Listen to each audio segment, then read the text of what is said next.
ஆயுளுக்கான ரகசியமாக அந்த முதியவர்கள் சொன்ன ரகசியங்கள் என்னென்ன இப்ப பார்க்கலாம்.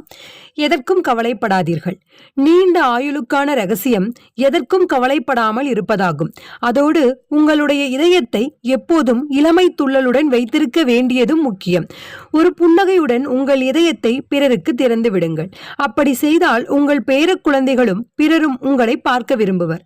பதற்றத்தை குறைப்பதற்கான சிறந்த வழி தெருவில் இறங்கி மக்களுக்கு ஹலோ கூறுவதுதான். அதைத்தான் நான் தினந்தோறும் செய்து கொண்டிருக்கிறேன். நான் வெளியே சென்று மக்களிடம் ஹலோ, உங்களை பிறகு சந்திக்கிறேன் என்றும் கூறுகிறேன். பின்னர் வீட்டுக்கு திரும்பி வந்து என்னுடைய காய்கறி தோட்டத்தை பராமரிக்கிறேன். மாலை வேளைகளில் என் நண்பர்களுடன் என் நேரத்தை செலவழிக்கிறேன். இங்கு எல்லோரும் ஒருவருக்கொருவர் ஒத்தாசையாக இருக்கின்றனர். பிரச்சனைகளை ஏற்படுத்த இங்குள்ளவர்கள் எவரும் விரும்புவதில்லை. ஒன்றாக கூடி நேரத்தை போக்குவதும் குதூகலமாக இருப்பதும் தான்